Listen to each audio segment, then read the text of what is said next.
আসসালামু আলাইকুম এভরিওয়ান, কী অবস্থা সবার? আশা করি সবাই ভালো আছেন। আলহামদুলিল্লাহ আমিও ভালো আছি। তো গত কিছুদিন আগে কক্সবাজার থেকে ঘুরে আসলাম। তো সাধারণত আমরা কক্সবাজার গেলে সবার একটা শখ থাকে যে এরকম সামুদ্রিক মাছের একটা বারবিকিউ খাওয়া অথবা ফ্রাই খাওয়া, যে যেটা পছন্দ করে আর কি।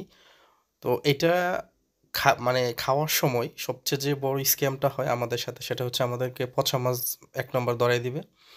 দ্বিতীয়ত হচ্ছে আপনি কিনবেন একটা, ওদের কাছে কাটতে দিবেন আর একটা চেঞ্জ হয়ে যাবে। গত কিছুদিন আগে যখন আমরা যাই, এইবারের আগের বার, তখন আমরা লইট্টা ফ্রাই করি আর কি। ৫টা লইট্টা মানে মানে লইট্টা মাছ কিনি ২ জনের জন্য, কিন্তু মানে হিসাবে বোঝা গেছে যে না, কম আসছে। তো এই জন্য আসলে ওদেরকে এতটা বিশ্বাস করা যায় না আর কি, বা ট্রাস্ট করা যায় না।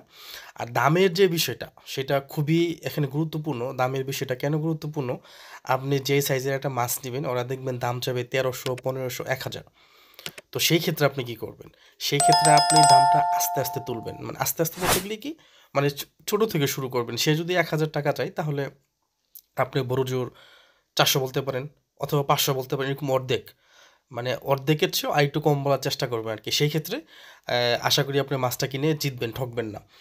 আর ওরা দামটা আসলে চায় বেশি। মানে আপনি, অনেকে আছে যে লোকলজ্জার ভয়ে বা মানে চোখের লজ্জার ভয়ে বলতে চায় না, যে ওরা যদি ১৫০০ টাকা বলে, আপনি ১,০০০ টাকা বলে দিছেন, দেখবেন ওরা দেরি করবে না, মাছ দিয়ে দিবে। মানে আর মানে সময় সময় ব্যয় করবে না আর কি। তো সেই ক্ষেত্রে আমরা দামটা খুবই কম বলি। আমাদের কাছে একটা মাছ ওরা দাম চায় হচ্ছে ৯০০ টাকা। ৯০০ টাকা একটা মাছ দাম চায়। মাছটা মোটামুটি ১.৫ কেজি হবে প্রায়, আশা করি ওজনটা। তো আমরা ৪০০ টাকা থেকে শুরু করি। ৪০০ টাকা থেকে শুরু করি, সে প্রথম দিবে না দিবে না, তো আমরা ৪০০ বলেই এখানেই থেমে থাকি, আর আমরা কিছু বলি না। যখন চলে আসতে চাই, তখন সে ডাক দিয়ে আনে, যে বলছে মামা কত দিয়ে নিবেন ওইটা বলেন, তাহলে নিয়ে যান। তার মানে ওরা ৫০ টাকা আর ১০০ টাকা বাড়াই দিলেই হবে। তো সেই হিসেবে আমরা কি করি, ৫০ টাকা না, ১০০ টাকা বাড়ায় ৫০০ টাকা বলি। ৫০০ টাকা দিয়ে তারপর আমরা মাছটা নিই। আচ্ছা, মাছটা নেওয়ার পরে এখানে সবচেয়ে গুরুত্বপূর্ণ একটা বিষয়, মাছটা তো অবশ্যই আপনি দেখে নেবেন, মাছটা ভালো নাকি খারাপ, দরকার হলে হাত দিয়ে ধরে ভালো করে তারপর দেখে নেবেন। আর মাছটা নেওয়ার পরে আমরা যেখানে ফ্রাই করবে, অথবা যেখানে ওনাদের যে বারবিকিউ জোনটা আছে, এটা হচ্ছে মাছগুলো যেখানে বিক্রি করে, এটার বাম পাশে আর কি।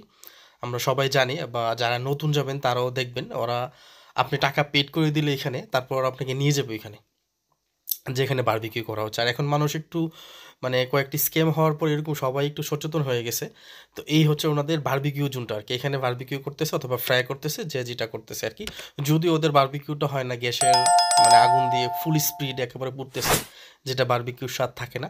তো সেই ক্ষেত্রে আমরা দেখে শুনে নেই, আলহামদুলিল্লাহ আমরা ঠকি নাই। মাছটা হচ্ছে আমাদের এটা। তো মাছের স্ক্যামটা এতটুকু হয় আর কি। সবাই একটু দেখে শুনে কিনলে আশা করি ভালো একটা মাছ কিনতে পারবেন, এবং আপনার পরিবার বন্ধু বান্ধব নিয়ে গেলে ভালো একটা এনজয় করে আসতে পারবেন।